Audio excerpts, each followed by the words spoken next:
This is video response. Well, this is the part 5, but this is my 4th response. I'm skipping video 4 because I mostly agree with it that the Son is not eternally the Son. Okay, so God is one person, Trinitarian Objections answered, part 5. KingJamesVideoMan is the author of the video. This re-addresses and goes back to John 1:1, this video focuses on the word God in John 1:1 and the with God in John 1:1. And I'm going to start with the with God stuff and then go back to the just God stuff. So this video actually does create a pretty decent case, and it's very interesting. However, the with God stuff I think is where it falls apart. The first example here is that in Job 37:22, it says, "Fair weather cometh out of the north, with God is terrible majesty," and that the terrible majesty obviously isn't showing separate persons here. Therefore, the word being with God does not show separate persons. Clearly, God's majesty is not a person. Nobody's claiming that it is. So this is a very poor example. The next example given is Job 25:2. Dominion and fair are with him. He maketh peace in his high places. And the claim here is that dominion and fair are clearly not separate persons. Therefore, the word is not a separate person because it is with God.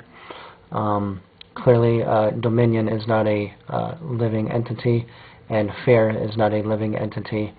Although I suppose somebody might think that fair is an actual, like, demon or something. But fair in the Bible is not shown to be an actual entity, so therefore it cannot have personhood. So this is also a very terrible example. Next example, Psalm 137. Let Israel hope in the Lord, for with him, with the Lord there is mercy, and with him is plenteous redemption. Mercy is not a living entity. Plenteous redemption is not a living entity. Another very terrible example. Obviously, personhood is not being expressed here, or separate personhood. Another thing that's being pointed out here too, by the way, is that mercy and redemption are not separate attributes from God. No Trinitarian would claim that it is. It being with God, in fact, under Trinitarian view, this right here would show that both the Father, Son, and Holy Spirit, who are three separate persons, all have mercy and plenteous redemption, and mighty and all the other stuff in the other examples.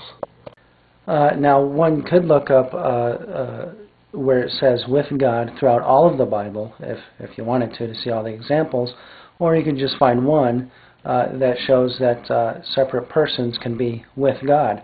And I have such an example right here. Job 25:4. How then can man be righteous with God?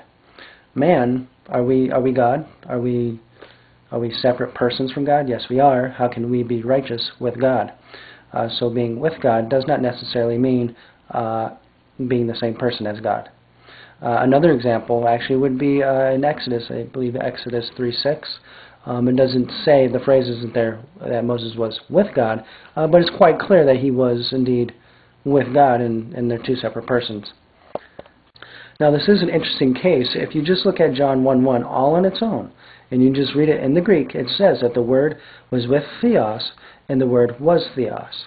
There seems to be a problem going on here. There seems to be very, very terrible grammar going on here, because it seems to be showing that the Word is both with a thing and is also that thing at the exact same time. The only way to reconcile this is to continue reading John, perhaps down to John 1:18, where it shows that there is a theos and a theos monogenes. There's a God and a unique God. And continuing on to John 10:30, you really get a big picture of what John 1:1 is telling you. And what it is telling you is that the Word was with God the Father, and that the Word himself is God the Son, two separate persons. Both, in order for something to be with something else, especially a person, they'd have to be two separate persons. It is true when the Trinitarian says that in most cases in the New Testament, when it says theos or God, it's referring to God the Father. To understand what it is, you have to read the context. Otherwise, Jesus or the Son is usually referred to as Yahweh, or what is translated as Lord. So in the New Testament, when it's mentioning the Lord, it's mentioning Jesus or the Son. And when it's mentioning theos or God, it's mentioning God the Father.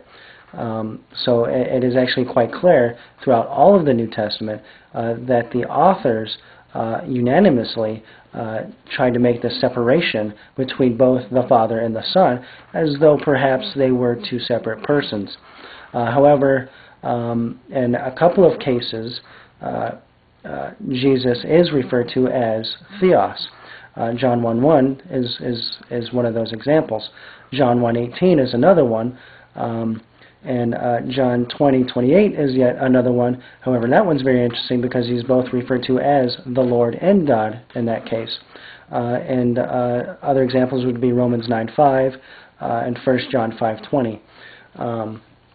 However, in those examples, you have to read the context in which Jesus is being referred to as theos to understand that it is referring to the Son, not the Father.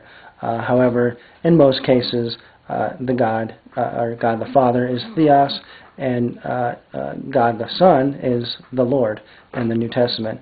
So the fact that the New Testament authors separated the two in this way demonstrates a separation of personhood in the two.